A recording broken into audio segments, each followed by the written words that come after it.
Well, welcome along to Circuit Zandvoort. We've got qualifying coming up for you, which will set the grid for round 7 of the 2024 Prototype Cup Germany. We had round 6 yesterday, which were in substantively worse conditions. The weather has been, I think grim is the correct word to use. It's been so wet and rainy here in the Netherlands over the course of the last few days, but we are blessed with some blue sky for the first time. Light cloud. There's still quite a strong breeze though, and that may well affect the cars when they head out towards qualifying, so the teams may well have looked at that. I don't think the wind direction has particularly changed, so it'll be blowing from the same direction as yesterday, but the teams will look at that, and certainly they will have set the cars up for these dry conditions yesterday. They'll have either gone a wet setting or a compromise setting for yesterday, because it did flip and flop between the two. And certainly for qualifying it was yesterday wet. For the race it was damp on occasions, and the rain would blow in and it would turn to slightly wet, and then the cloud would disappear and it would go back to dry again. But it was a good race yesterday. We did have a safety car period in the middle of it, and that was unfortunate for Keanu Elazari, who drives the Mulder Motorsport number 21 car, because he was leading by about 13.5 seconds when stopping out on circuit was Thomas Granzea's car. So Laurent Prunet didn't even get the opportunity to drive the number 1 racing experience Duquesne's rather. So that brought about the safety car as the pit window opened, which meant that the pit window was extended, and as it was, everybody then pitted on the same lap for those cars that were still remaining in the race. Now, they did come out in different orders because of the way the championship works. Depending on the driver pairings dictates how much extra time you spend in the pit lane over the minimum pit stop time. And we've also got success seconds to build in for today's race based on where people finished yesterday. So Keanu Elazari was leading by 13 seconds, actually finished 5th in the end, and was nearly 30 seconds off the race winner, Antti Ramo, who secured victory for the first time. Antti Ramo hadn't even been on the podium previously. He'd had a 4th place in the middle of the 2 races at Lausitzring, because there were 3 races that we had at Lausitzring. For what in theory were rounds 3, 4 and 5 of the championship. Rounds 1 and 2 never took place at Spa-Francorchamps because of the awful weather that took place there. So for Antti Ramos it was his 3rd win in the subcategory of the trophies, the Prototype Cup Germany trophy category, but it was his 1st overall win and his 1st podium, and he won it in comprehensive fashion as well in the end. It was the best part of a few thousandths of a second away from being 25 seconds that he won it by. The other story in the race was that the championship leading car of Danny Sofu was tipped into, a spin of his own really. He was heading up towards the 3rd corner on the very first lap, took a bit too much curb. Of course, at that stage the tyres don't have quite as much pressure in them, and that unsettled the car over the curbs a bit more than it would do had the tyres have been up to temperature. He spun, and I think there was a tiny bit of light contact, because there was a tiny little teal piece of bodywork came off the car. He spun to the very back, and then himself and Torsten Kratz had to charge their way back through the order, and they finished 2nd in the end. So it really was good damage limitation from the drivers that are leading the championship coming into this weekend. And the main thing was that 2nd place also meant that they finished ahead of their main championship rivals, which was the Marcus Pommer and Valentino Catalano car, the Gibbert Motorsport Duquesne. So they would have been very pleased, I would have thought, Conrad Motorsport, Danny Sophie and Torsten Kratz, with what they managed to do yesterday. So let's see what they might do today. So Valentino Catalano and Marcus Pommer finished 3rd in the end. It was Maxim Dierix and Jakob Erbacher that finished in 4th place. Keanu Elazari, as I say, who was the early race leader and had built that margin before the safety car, finished in 5th place. Julien Apotelau and Riccardo Leone Girelli finished in 6th place, with the Ginetta that joins the grid for this weekend. Sven Bart and Mikkel Heirix finished in 7th place, and Felipe Blazer and Klaus Abelen were the last of the finishers in 8th position. So cars heading out for qualifying. Only one single driver gets involved in what is a very short and sharp 15 minutes of qualifying. So this sets the grid for later on today. The drivers that qualified yesterday cannot qualify today. The drivers that qualify today will also be the drivers that start the race today as well. That's the way it works. You qualify on Saturday, that also gives you a starting driver, and you flip that for Sunday. So the other driver qualifies, and therefore they become the starting driver for Sunday. So it evens everything up, and I look forward to seeing how they get on in this qualifying now. In yesterday's race, remember, it was pole position was set in wet conditions, so it's about 1 minute 41, nearly 1 minute 42 was the pole time set by Keanu Elazari, the man from the Emirates. In yesterday's qualifying session, I would expect it to be far reduced for this one today. The fastest lap in yesterday's race, just to give you an idea, was a 1 minute 33. So they were going about 8 seconds quicker on a damp track in the race than they were on a wet track in qualifying. But I think we'll be down into the low 1 minute 30s, if not into the 20s, over the course of this qualifying session. So the key to the ball is on the out lap, and probably for the first of the flying laps that they'll do, build some temperature into the controlled Michelin tyres, but they are all allocated.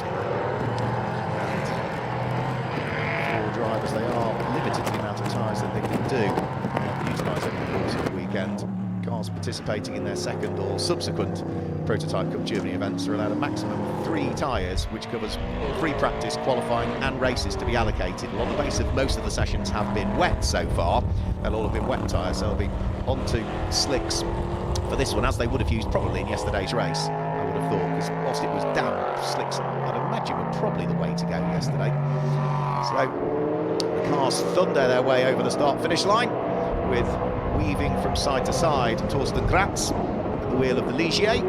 We've got, what, 3 Ligiers in the field. We've got 5 Duquesnes, and we've got the sole Ginetta that joins the entry list for this weekend. The first time we've seen the Momo Gibber Racing Ginetta G61 LTP3, to give it its full title, out in the hands of Sven Barth and Michael Heirisch. So car's only now just completing an outlap in reality, and Torsten Kratz is looking to see what he might be able to do at the wheel of what is the championship leading car. Remember, in the hands of Danny Sophie yesterday, it had that spin and had to carve its way back through the field in the hands of both the starting driver and Torsten Kratz, who's involved in a good battle actually. He held off Marcus Pommer and Jakob Erlbacher and Keanu Alizari and Riccardo Cirelli were all together. Those cars in second, third, fourth, fifth, sixth were all separated by about 4 seconds in the end after a 55-minute race plus the extra lap, so it was all quite close actually. But a dominant win for for Antti Ramo. Antti Burri was a driver that used to race in Formula Ford 1600 quite some years ago, but Antti Ramo, the Estonian driver. So everybody is out there. I am pleased to see that the Thomas Granzea car and Laurent Prunet, their Duquesne, is out there. So Laurent Prunet didn't get the opportunity to drive yesterday, so he didn't qualify yesterday, and the car broke down before the pit stop window was available for them to come in. So Laurent Prunet gets the opportunity to get some time behind the wheel of the number 1 car. Let's see what he might be able to do. But we're going to start to get the first of the flying laps coming in, and Torsten Kratz heads over the start-finish line at the wheel of the championship leading Ligier and pops in at 1 minute 47.305 as the first flying lap. So I think we'll be down into the low 30s by the time we're done, so there's plenty of time still to be had. Jakob Erlbacher at the wheel of the number 80 car briefly went second quickest, but champion from last year, Marcus Pommer, in the number 70 car from Gibbert Racing, moves to second quickest. Torsten Kratz is already working his way out of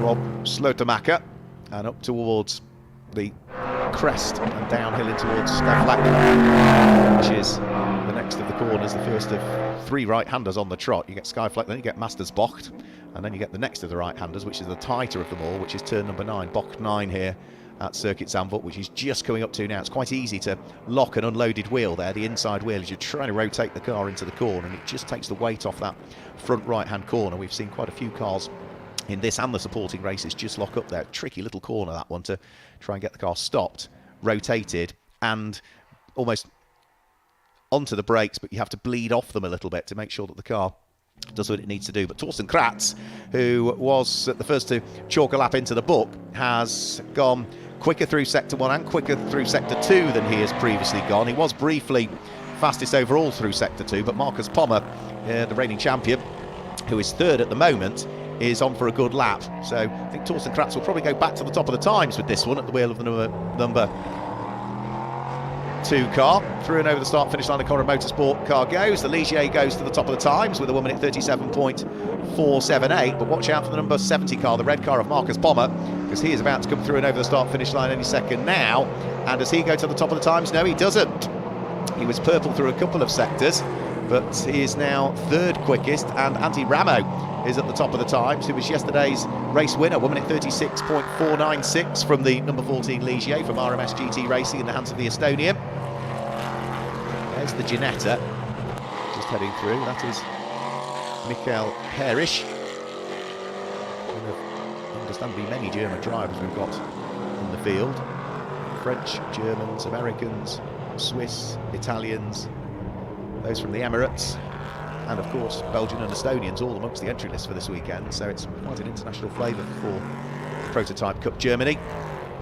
But Antti Ramo is the man who at the moment is on the provisional pole position. But I would say on this lap, watch out for Chiano Alizari. We're concentrating on what Laurent Prunet is doing at the moment at the wheel of his Duqueine. For racing experience, they didn't get much opportunity to drive the car yesterday. He's gone through the first sector quicker than he's previously gone, up towards turn 9. Looks nice and neat and tidy through turn number 9. That's the third of the right-handers. Turn left at turn 10, and then build the speed again as you head out of turn 10 and down the short straight that brings you up to Hans Bocht, which is the right and left chicane. Top of the times has gone in the meantime. Chiano Alizari, minute 35, but Torsten Kratz goes even quicker. So there is Antti Ramo, yesterday's race winner, third quickest at the moment. Drops to fourth quickest as Marcus Pommer improves. But what can Antti Ramo now? Drops to fifth quickest as Riccardo Cirelli improves. And Chiano Alizari comes over the start-finish line. And what does he do? He, I don't think, is going to gain position. Improved his time, but didn't shuffle the order. So top of the times is Marcus Pommer, the reigning champion, partnered up with a driver that finished fourth in the championship last year, Valentino Catalano. So that's a quick-looking pairing from Gibbert Motorsport, the German team, who've got 3 cars here this weekend. So Marcus Pommer, slightly slower through the first sector than he's previously been. So that is not going to do a great deal for him, but the number 21 car of Chiano Alizari, who, say, qualified on pole yesterday, he's gone absolute best through the first and the second sector at the wheel of the number 21 car, so he could well be heading towards pole position. And I think he's just this car now that's heading out of turn 9 and towards the cameras up towards turn number 10, heading through shot.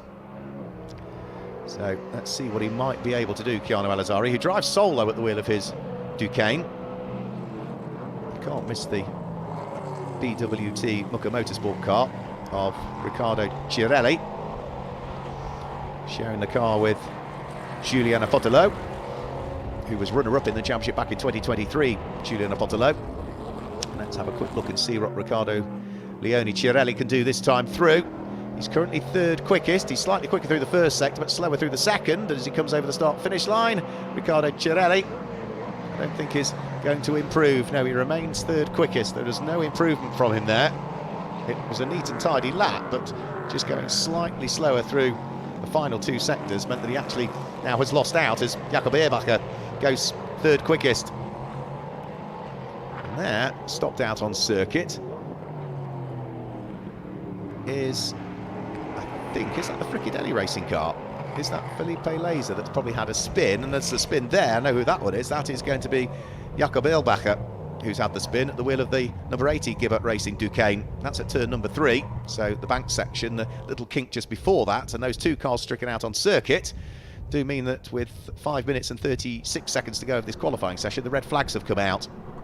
Now for Jakob Ehrbacher, he was able to get the car rolling and recover. Just wait and see as to whether the other car that was stricken, which I thought might be the car of Klaus Abelen and Felipe Laser, whether that car was able to get going again. I think it probably did in the end. All of the cars now just trundling their way back round in towards the pit lane area, and with 5 minutes and 36 seconds to go, we should see them back out on circuit. Now they've got to do another out lap. That's going to take them the best part of another minute and 3/4, but we should be able to get probably 2 or 3 flying laps still in for the drivers when this session resumes. Now, I did say I thought we'd be in the low 1 minute 32s in qualifying, or 1 minute 30s I said, and we are, yeah, 1 minute 32.439 is the provisional pole time for Chiano Alizari, who qualified on pole yesterday, so he was leading by, what was it, 13.5 seconds before the safety car came out, which rather undid everything needed to do, because he was hoping to keep that kind of lead to be able to pit under green flag conditions and try and maintain that advantage, or try and have less of it eroded during the pit stops. But with the safety car coming out bunching the field up and nobody able to pit under safety car, it did mean that rather undid the strategy for that team. And of course, Keanu Elazari, we know at the wheel of the Mulder Motorsport this weekend car, the UAE driver has been very quick indeed. So everybody back into the pit lane. Car's not under parc ferme conditions, so the teams can adjust tyre pressures, just double check as to what the heat has done to build up the pressures inside the controlled Michelin tyres that they all run. And all of these LMP3 cars in the pit lane, of course, is the new iteration and new homologation of LMP3 cars coming out in 2025. For the moment, those cars will not be in this championship. They will at some point work their way through, of course. And the one good thing about an LMP3 car is there are so many different places you can race it, and certainly you'd be hard to find anything that is more competitive and cost effective than racing in the likes of the Prototype Cup Germany. So I think 1, 2, 3, 4, 5, 6, 7, 8 cars there in the pit lane. Not sure whether we've still got... No, they're all there. Yep, there's the 9th car now arriving. So that's the number 1 car of racing experience, and Laurent Prunet, so who didn't drive yesterday and is 8th quickest currently. So all of the cars there in the pit lane, which means that the track should be reasonably clear, and therefore one should assume it won't be that much longer before the cars are fired back up and will head back out there for the remaining 5.5 minutes, there or thereabouts, of this qualifying session. Now remember, the drivers that qualify this car have to start it later on this afternoon, and those that started the race yesterday are in for the 2nd stint today. So the team's just waiting for confirmation from race control. They'll be looking at the green lights at the end of the pit lane. The green lights come on, and we've got 5 trundle their way down the pit lane, for which the first of those is Torsten Kratz, working his way out onto circuit at the wheel of one of the 3 Ligiers we've got in the field. The other Ligier are the likes of the number 14, Antti Ramo, yesterday's race winner, and the number 30 car from Fricadelli Racing of Klaus Abelin for this session.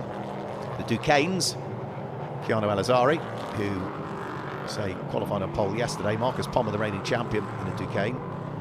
Jakob Eilbacher, Riccardo Tirelli, and Laurent Prunet in the car we're looking at. And then we've got the Sol Ginetta that joins the grid for this weekend from Momo Gibbet Racing, the number 90 car, in the traditional Momo livery of red and yellow. And that is, in this session, Michael Herrisch that drives that car. So another outlap to do. Shouldn't have lost too much tyre temperature with a short delay, so they should be on it to a larger degree on the first flying lap that they'll get under their books.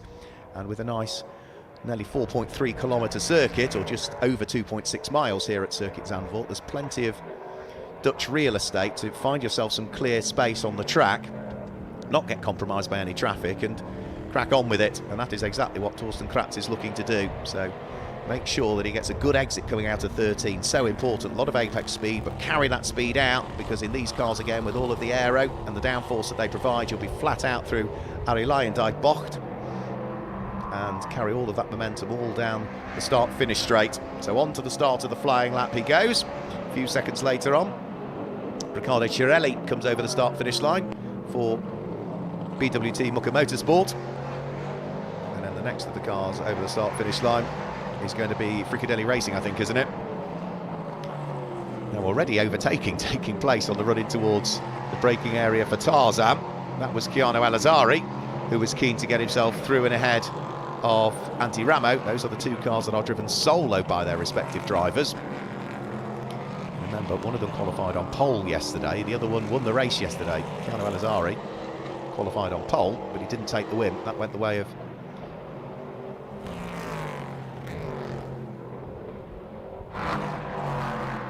Antti Ramo, who claims not just his first podium of the season, but his first win of the season so far. His previous best with a 4th place.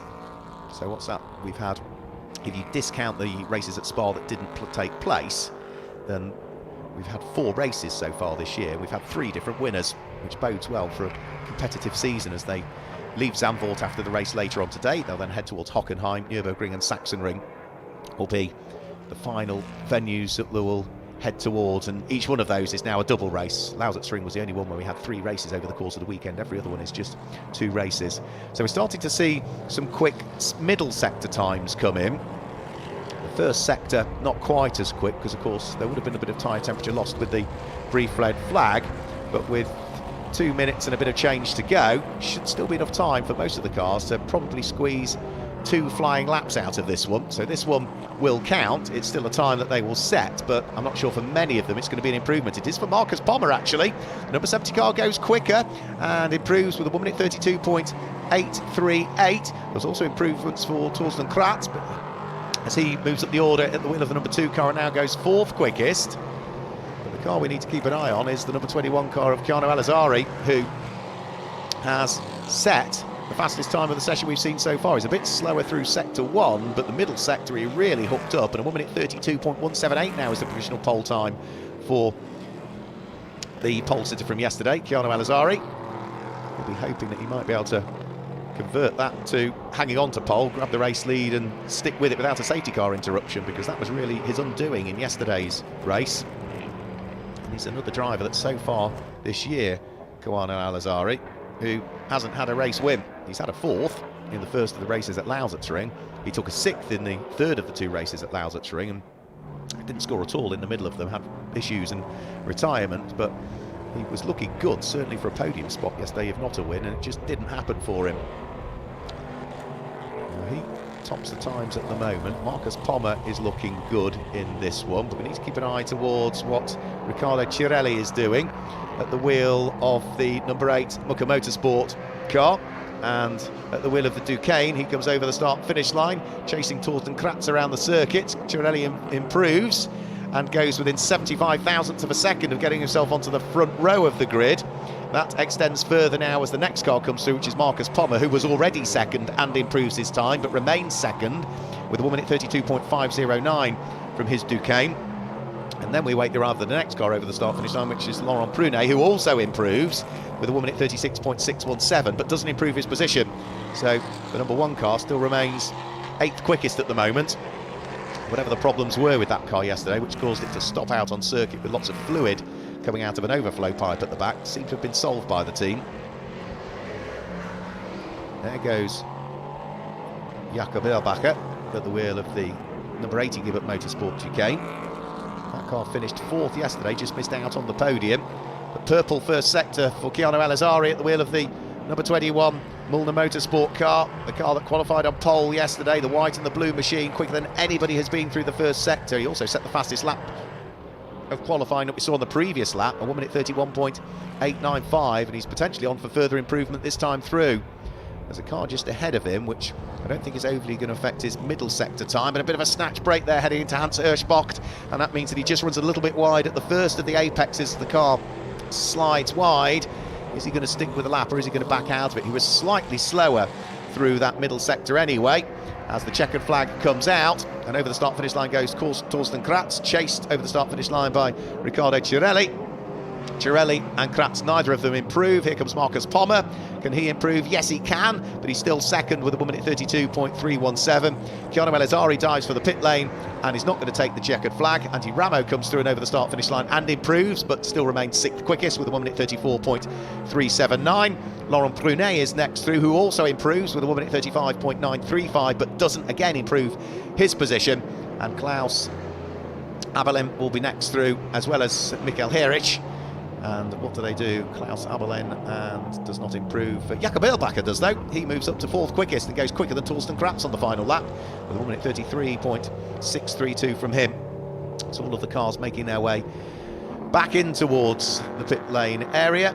Qualifying done and dusted, and subject to any grid penalties that may be deemed appropriate to be issued. That, in reality now, sets the grid, which will be confirmed later on to us, but we will very shortly be able to guide you through the qualifying times as the teams and the drivers all descend on the pit lane, and we'll then download the data off the cars, go back through the data, and that will be critical, I think, because the weather forecast for today is dry, and all they've got so far this weekend is wet data or damp data. So they will want to look back through that and understand, based on the feedback from the driver and the feedback from the engineers, as to what they might need to do to further tweak the setups and improve. I did say I thought pole would be a low 1 minute 30. It was 1 minute 31 in the end. Keanu Elazari is the man who is going to head towards pole position, with Marcus Pommer in second place, and third lining up on the grid later on will be Riccardo Girelli. Jakob Eilbacher improved and moved up to fourth in the latter stages of qualifying, with Thorsten Kratz in the car that leads the championship for both himself and his teammate, and Conrad Motorsport lead the team's championship. They'll line up fifth. Antti Ramo is sixth, yesterday's race winner, ahead of Mikael Herrecht, who is there in seventh place. Laurent Prunet is eighth, and Klaus Abelin will line up for Frickadella Racing, ninth quickest. Now that is qualifying done and dusted. We'll be back with the 55-minute race a little bit later on. But before we tell you about that, let's go back and look back at some of the highlights of qualifying. Well, in dry conditions, very much the opposite to what we've had over the course of the last few days here at Circuit Zandvoort. All of the cars make their way out onto circuit in beautiful sunshine. We've really not seen much of that at Circuit Zandvoort at all for the last, 48 hours or more. Now, yesterday's race winner was looking to see what he might be able to do, Antti Ramo, who claimed his first win of the championship season. Keanu Elazari, who qualified on pole yesterday, was also looking to do good things, but Riccardo Girelli for BWT Mucker Motorsport was the early setter of the pace times. There was a spin out on circuit for Frickadella Racing's Klaus Abelin. He wasn't the only car to spin though in that qualifying session. Two spinning at once at different parts of the circuit brought about the red flags, so all of the cars had to descend back into the pit lane. And with just over 5 minutes and 30 seconds to go, the green lights were shown at the end of the pit lane, and everybody very quickly disappeared back out onto the circuit to try and squeeze in 2, possibly 3 further flying laps to further improve their times. And most of them did. Keanu Elazari, who qualified on pole position yesterday, was setting the times alight and going purple through a few of the sectors, and will be hoping he might be able to make it 2 pole positions out of 2 here this weekend at Circuit Zandvoort. It was certainly looking as though that was going to be the case, but however, Marcus Pommer, the champion from last year, had other things to think about. He would come through and would start from second, but it would be 2 poles for Keanu Elazari. He will start from pole position come the race later on today. Now that race is scheduled to take place at 15:15 Central European time. If you're watching us in the UK, it's 14:15. So that's us done with qualifying. We'll see you later on from the race. Until then, from Circuit Zandvoort and everybody here, it's goodbye.